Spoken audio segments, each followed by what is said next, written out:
Beginning हम सब almost सारे ही नेटवर्क टोपोलॉजी और नेटवर्क कनेक्शंस डायग्राम्स को समझने में कैपेबल हैं। So I am starting little bit more further. हम डायरेक्ट फायरवॉल पे डिस्कस करते हैं कि फायरवॉल क्या है और फायरवॉल की बेसिक रिक्वायरमेंट क्या होती है, रिक्वायरमेंट फायरवॉल को हम कैसे यूटिलाइज कर सकते हैं। ठीक है, तो होता क्या है कि हम जब भी पहले नेटवर्क के बारे में पढ़ते थे या देखते थे तो मोस्ट ऑफ द ऑर्गेनाइजेशन कुछ समय पहले तक सिर्फ अपने नेटवर्क को सिक्योर करने के लिए इंट्रानेट में ही काम करती थी। मसलन वो सिर्फ अपना ही नेटवर्क बनाती थी, अपने ही डेटा सेंटर रखती थी, अपनी रिमोट साइट करती थी, उनको पॉइंट टू पॉइंट कनेक्शन देती थी ताकि जो भी उनका डेटा है वो within environment, within premises यानी कि विद इन नेटवर्क पैरामीटर रहे और नेटवर्क पैरामीटर को क्रॉस ना करे। और अगर क्रॉस करने की जरूरत होती थी तो वो सिर्फ सिलेक्टेड वे में क्रॉस करती थी, either on the data center और somewhere around. Otherwise network purely public private रहता था। But due to requirements of enterprise development हर साइट्स को इंटरनेट की रिक्वायरमेंट होने लगी। कुछ एप्लीकेशन ऐसी थी जो इनबाउंड भी एक्सेस करना जरूरी होता था और कोविड के बाद से तो entirely things are gone change. Now everything need to accessible from private as well as the public network. तो एक टिपिकल फायरवॉल ये एक डायग्राम है, ये एक जनरल डायग्राम होता था कि रिमोट साइट्स हैं वो आपके वैन लिंक के थ्रू एमपीएलएस से कनेक्टेड है। आपका डेटा सेंटर है वो आपका वैन लिंक के थ्रू कनेक्टेड है। वैन लिंक लाइक आपका एमपीएलएस, और नाउ आजकल एमपीएलएस भी ऑब्सोल्यूट हो गया तो एसडी वैन होते हैं। तो फॉर दी आपके एनवायरनमेंट से कनेक्शन के लिए एसडी वैन मेंशन है। ऐसे रिमोट साइट होते थे, फिर धीरे धीरे डेवलपमेंट हुई, फिर क्लाउड आने लग गए तो क्लाउड के साथ हम फिर एमपीएलएस उनको वाया एक्सप्रेस आउट जोड़ देते थे। Cloud hybrid hosted, public hosted और प्राइवेट होस्टेड आते थे। ये मैंने एक पब्लिक होस्टेड क्लाउड बनाया है which is furtherly available on the internet but still not connected to the internet. तो इस तरह का डायग्रामेटिकल एनवायरनमेंट होता था।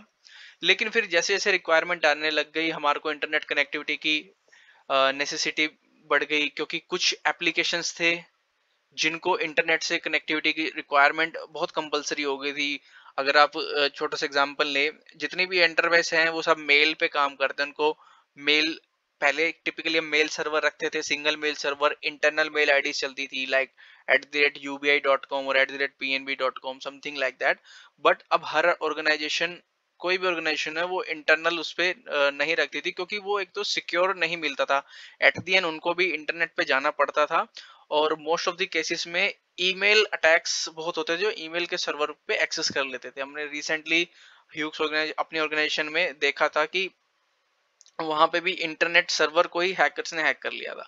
तो मूविंग फॉरवर्ड स्टोरेज इशू आने लग गए, बहुत सारी चीजों की वजह से हमें इंटरनेट पे जाना ही पड़ा एट द एंड। अब आजकल जो मेल होता है कोई भी O365 डोमेन पे ही चलते हैं, हर कोई अपना डोमेन नेम परचेस करके और देन लेटर उसी हमारे को कंपलसरी रिक्वायरमेंट उसकी आ चुकी थी। अब हमारे को इंटरनेट चाहिए चाहिए था। हमारी मल्टीपल एप्लीकेशन थी, either O365, either banking transaction, either internet banking, और भी कुछ इनबाउंड डिवाइस, इनबाउंड सर्वर्स थे जिनको पब्लिकली क्लाइंट को एक्सेस करना होता था। तो अब हमारे को ये पता लग गया कि हमारे को इंटरनेट चाहिए चाहिए, हमारे को इंटरनेट ब्रेकआउट हम डायरेक्टली कनेक्ट कर सकते थे। बट चैलेंज ये था कि internet itself it's a big network जहां पर अच्छे बुरे दोनों तरह के लोग हैं। अच्छे लोग वो हैं जिनको आप ट्रस्टेड पीपल कहते हो, जिनके लिए आप वो सर्विसेज क्रिएट करते हो। मसलन के तौर पे आईआरसीटीसी साइट है, आईआरसीटीसी साइट यूजर्स के लिए अवेलेबल है कि वो घर से बैठ के ऑनलाइन टिकट बुक कर सके। बट सेम टाइम पे वो हैकर्स के लिए बहुत अच्छा सोर्स है क्योंकि उसके एट द बैक एंड में financially analysis, financially risk, financially kind of चीजें, और इसके अलावा डेटाबेस, उनके बहुत सारी चीजें जो हैकर उस पे गलत यूज उसका कर सकते हैं। इधर उसको इनक्रिप्ट कर दें, आइदर वो डेटा डिलीट कर दे, डेटा कॉपी कर ले, उसका मिसयूज कर ले, सेम साइट बना दे, अलग अलग तरह की ट्रेन डिटेल दिखा के अपने बैकएंड पे अपनी पेमेंट गेटवे लगा दे कि जो बंदा पेमेंट कर रहा है लेकिन जा हैकर्स के अकाउंट में रहे पैसे और टिकट भी बुक नहीं हो रही क्योंकि वो साइट फेक है। सो ऐसे बहुत से तरह के सिक्योरिटी कंसर्न थे। I just discuss one of them. Security की बात करें, सिक्योरिटी में अनलिमिटेड तरह के रिस्क हैं। छोटे से छोटे रिस्क जैसे मालवेयर हो गया, कोई वायरस फाइल आ गई, ट्रोजन्स हो गए। इसके अलावा आजकल एंटी बोट काइंड ऑफ आ गए जो आपके पीसी से कंटिन्यूअस डेटा कॉपी करके एक सर्वर में भेजते रहते हैं। इसके अलावा स्क्रिप्ट स्क्रिप्ट वायरसेस आ गए, जावास्क्रिप्ट के एसक्यूएल इंजेक्शन वाले आ गए, तो दुनिया भर के सिक्योरिटी कंसर्न भी इंट्रोड्यूस हुए जैसे ही हम पब्लिक नेटवर्क से कनेक्टेड हुए। तो सेम मूवमेंट पे अपने एनवायरनमेंट को एक्सेस करने के, अपने एनवायरनमेंट को पब्लिकली एक्सेसिबल बनाने के लिए और उसको एंटायरली सिक्योर करने के लिए हमारे को ऐसे डिवाइस की जरूरत पड़ी जो हर हर आने वाले रिक्वेस्ट को या हर जाने वाले रिक्वेस्ट को पूरी तरह से इंस्पेक्ट करे और सिर्फ लेजिटिमेट ट्रैफिक को अलाउ करे। तो इसलिए 1993 के अक्रॉस, 1992 के अक्रॉस चेक पॉइंट ने पहली फायरवॉल इंट्रोड्यूस करी। Check point is one of the earlier firewall development. उसने एक्चुअली, मतलब फायरवॉल तो पहले भी थे, उससे पहले थे फायरवॉल, बट उसने कुछ अच्छी फायरवॉल इंट्रोड्यूस करी। तो इसलिए बेसिकली चेक फायरवॉल्स का born around 1993 with the help of check point ही बोला जाता है, क्योंकि उसने बहुत सारे फीचर्स के साथ फायरवॉल इंट्रोड्यूस करी थी। पहले फायर पावर और एक दो चीजें आती थी जो एप्पल और विंडोज के हिसाब से थी, बट वो यूनिवर्सल नहीं होती थी, वो एक डिवाइस बेस होती थी, सिर्फ एक पर्टिकुलर एक काइंड ऑफ पीसी पे चल रही है। बट पूरे नेटवर्क को सेव करने के लिए चेक पॉइंट ने ये चीज इंट्रोड्यूस करी। Check point come up with एक और फीचर के साथ आई थी, स्टेटफुल के साथ, वो हम डिस्कस करेंगे फर्दर। तो अब इसी डायग्राम में अगर हमारे को ये पब्लिक इंटरनेट पे जाना है हमारे डेटा सेंटर को, प्रीवियस में हमारे पास कोई कनेक्शन नहीं था, वैन एसडी वैन था, वो एमपीएलएस पे जा रहा था, बट अगर अब इंटरनेट पे जाना है तो हम डायरेक्ट लगा देते तो ये सेफ नहीं होता। तो इसलिए हमने फायरवॉल वहां पे इंट्रोड्यूस करी। फायरवॉल की एप्लीकेशंस तो बहुत तरीके की हो सकती हैं, but in the enterprise environment, typically in the enterprise environment firewall हमेशा दो तरीके से लगाई जाती है जो हमारे को मोस्ट ऑफ द टाइम देखने को मिलती है।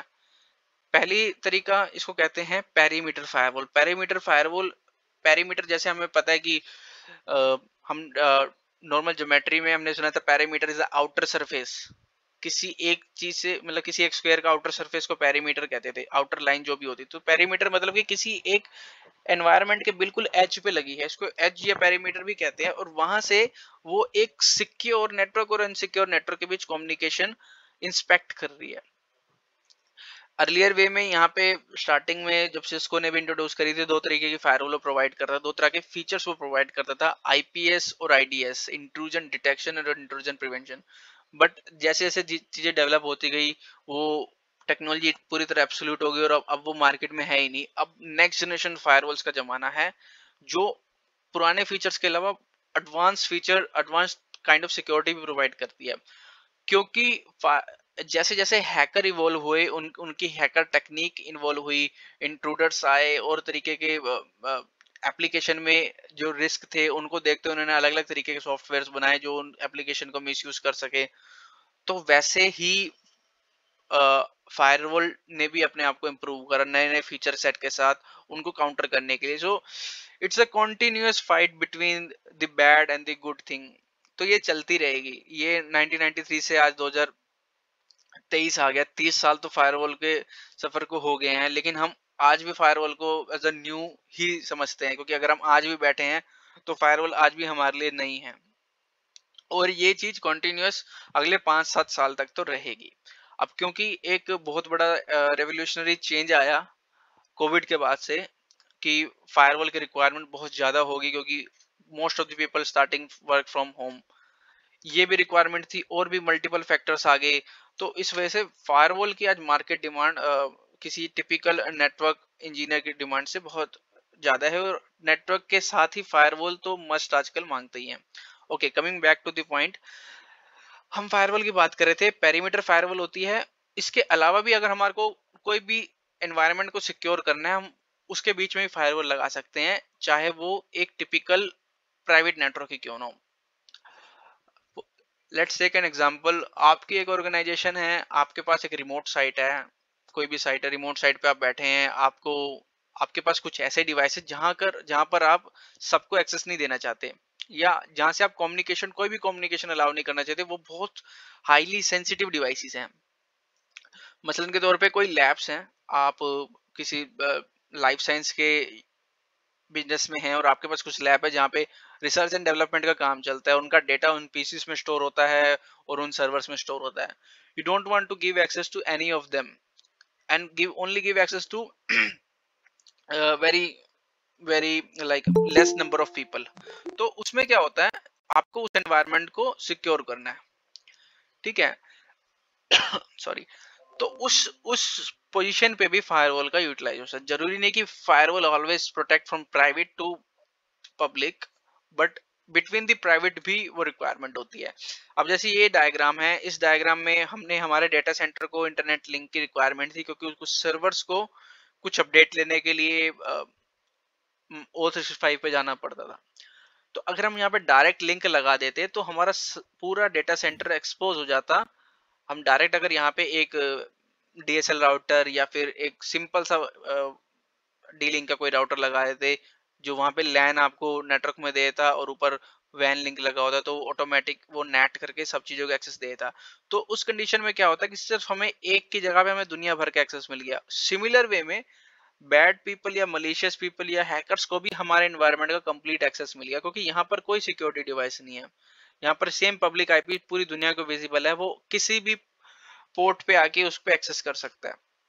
अब आप कहेंगे नहीं जी, इस वाले पे तो हमने एक पासवर्ड लगा रखा था, इस वाले राउटर पे हमने पासवर्ड लगा रखा था ताकि वो नीचे कुछ ना देख सके और पास लॉगिन भी ना कर सके। बट पासवर्ड ब्रेक करना आज के टाइम में बहुत इजी है, मल्टीपल डिक्शनरी अटैक के सॉफ्टवेयर आते हैं, उसको चला के छोड़ दो, विद इन 1 और 2 आवर में उसका पासवर्ड पता ही कर लेगा वो। तो इतनी बड़ी कोई पासवर्ड प्रोटेक्शन इतनी बड़ी कोई चीज नहीं थी, तो इसलिए फायरवॉल को लगाना पड़ा कि at this moment we only want to reach one of the Outlook, one of the O365 service, like just only webmail service from one of the server. So firewall will restrict every traffic and allow just only this traffic to reach towards the O365 जो भी उसकी requirement है। तो यहाँ पर firewall का एक application मिलती है। एक फायरवॉल मैंने एज्योर के अंदर भी लगा रखी है। अब ये थोड़ा सा हम बिल्कुल एंटरप्राइज नेटवर्क को कॉपी करके लेके चले, क्योंकि ये एक स्टैंडर्ड वे है आज के टाइम में नेटवर्क डिजाइन का। मतलब ये भी ऑब्सोल्यूट होने वाला है धीरे धीरे करके, क्योंकि थोड़े टाइम में और वेब एडवांस चीजें, web application firewall, proxy firewalls भी आ चुके हैं मार्केट में और वो भी कर रहे हैं। लेकिन फॉर टाइम बिंग स्टार्टिंग के लिए हम इस डायग्राम को ले सकते हैं। अब पहले हमारे on prem conventional data centres होते थे दिल्ली में, बॉम्बे में और मल्टीपल सिटीज में, जो मतलब मेजर सिटी होती थी एक या दो data centre, data recovery centre, DCDR जिसे हम कहते थे। बट जैसे जैसे टाइम चेंज हुआ, रिक्वायरमेंट चेंज हुई, एक्सेस की रिक्वायरमेंट, डेटा स्टोरेज की रिक्वायरमेंट, तो वैसे ही on prem conventional data centre cloud में कन्वर्ट होते गए। उनको डेटा सेकंड वो क्लाउड में इंस्टेंस क्रिएट करके उन चीजों को माइग्रेशन स्टार्ट हो गया। क्लाउड एक अच्छी चीज है जहां पर आपको पे एज यू गो के हिसाब से चलना पड़ता है, जहां मतलब जितना आप यूज करेंगे उतना ही आपका बिल आएगा, तो इजी पड़ता है। वहां पे आपको कोई इलेक्ट्रिसिटी कॉस्ट नहीं देनी, वहां पे आपको बंदे नहीं बिठाने कोई हमेशा के लिए कि भाई तार लगा दिया कुछ कर दे। सिमिलर टाइम वहां पे कोई AC नहीं चलाना, सब चीज वो क्लाउड अपने आप हैंडल करता है। क्लाउड हमें वर्चुअल इन्वायरमेंट देता है, उस वर्चुअल इन्वायरमेंट में हम अपने PC लगा सकते हैं, हम अपने सर्वर बना सकते हैं, इंटरनेट बैंकिंग के, डेटाबेस के, एंटीवायरस के, ईमेल के, स्टोरेज के, कुछ भी तरीके के जो हम ऑन प्रेम में पॉसिबल है 90-95% तक वहां पे चीजें डेवलप हो जाती हैं। कुछ चीजें डेवलप नहीं होती तो still on Prem data centre exist करते हैं। एग्जांपल के लिए मैं बताऊं कि कुछ सिक्योरिटी की कुछ चीजें होती हैं जो डायरेक्टली क्लाउड पे इम्प्लीमेंट नहीं होती। कुछ आपके DHCP सर्वर्स होते हैं, DNS सर्वर्स होते हैं। DNS तो खैर मिल जाता है, DHCP अभी रिसेंट में आया हो तो, लेकिन पहले नहीं होता था।